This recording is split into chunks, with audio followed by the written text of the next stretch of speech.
Kenapa manusia bisa lumpuh? Yuk temukan jawabannya hanya di channel kitasehat.com.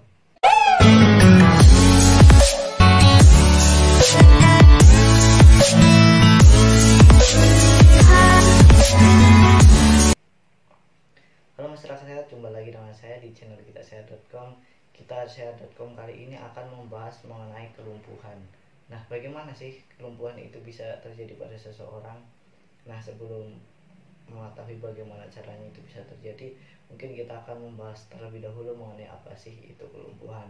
Kelumpuhan atau paralisis adalah kondisi ketika satu atau beberapa bagian tubuh tidak dapat digerakkan. Nah, kondisi ini disebabkan oleh gangguan pada otot saraf atau akibat cedera atau akibat penyakit tertentu. Kelumpuhan yang terjadi dapat berlangsung sementara ataupun permanen, baik itu untuk penderita yang hanya mengalami kelemahan ataupun sama sekali tidak dapat menggerakkan bagian tubuh tertentu. Pada contohnya adalah kaki dan tangan. Untuk penanganannya, kelumpuhan ini bergantung pada penyebab kelumpuhan itu sendiri. Penanganan bisa berupa obat-obatan, fisioterapi, ataupun penggunaan alat bantu ketika kelumpuhan tersebut itu bersifat permanen. Nah, apa sih penyebab kelumpuhan itu sendiri? Itu di dalam tubuh kita ada yang namanya otot. Otot ini berperan penting dalam mengendalikan menggerakkan tubuh manusia. Dalam menggerakkan tubuh, otot bekerja sama dengan tulang, saraf, dan jaringan penghubung antara otot, saraf, dan tulang. Nah, ketika salah satu jaringan tersebut mengalami gangguan, maka kelumpuhan inilah yang bakalan terjadi. Nah, selain itu ada beberapa kondisi yang bisa menyebabkan kelumpuhan. Yang pertama adalah penyakit stroke. Nah, penyakit stroke dapat menyebabkan kelumpuhan pada salah satu sisi wajah, lengan, ataupun tungkai secara tiba-tiba. Nah, stroke ini ada dua jenis, yaitu stroke ischemic atau stroke infark dan juga stroke hemoragik.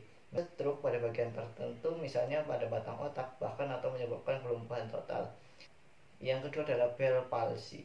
Bell palsy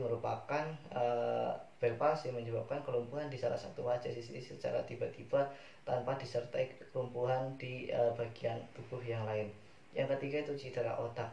Benturan keras pada kepala dapat menyebabkan cedera atau gangguan fungsi otak sehingga bisa memunculkan resiko kelumpuhan pada bagian tubuh manapun sesuai bagian otak yang memang rusak.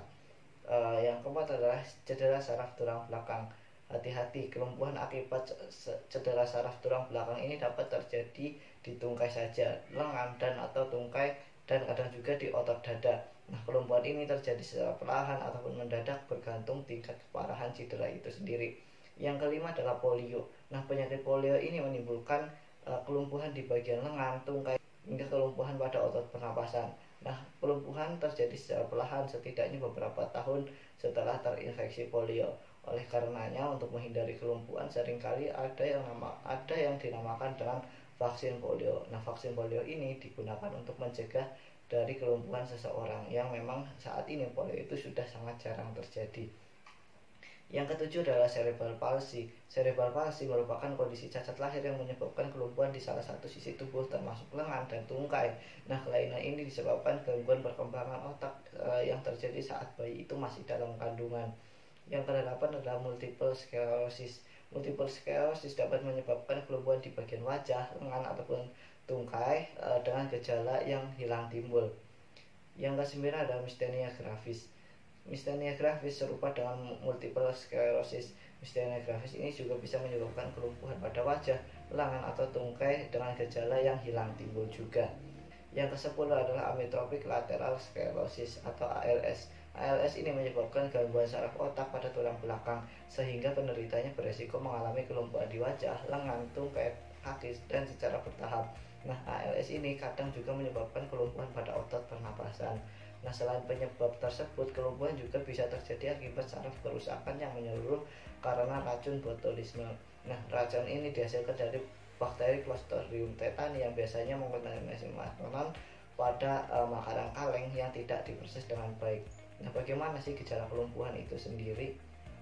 Gejala kelumpuhan itu sendiri berdasarkan lokasi anggota gerak itu dikelompokkan menjadi hemiplegia, yaitu kelumpuhan pada salah satu lengan dan tungkai. Yang kedua adalah hemiplegia atau kelumpuhan pada lengan dan tungkai pada sisi tubuh. Yang ketiga adalah diplegia, yaitu kelumpuhan pada kedua lengan ataupun kedua sisi wajah.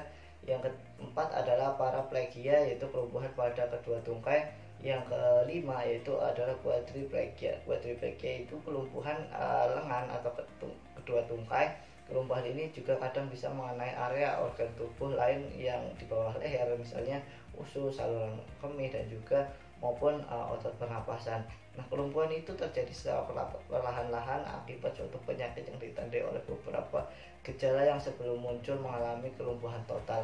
Gejala tersebut itu seperti hilangnya rasa sensasi terhadap sentuhan, kesemutan, kram dan nyeri otot, dan ada juga yang memang mati rasa. Nah, itulah penyebab dan gejala dari kelumpuhan. Mungkin pembahasannya sampai di sini dulu, cukup sekian dan terima kasih.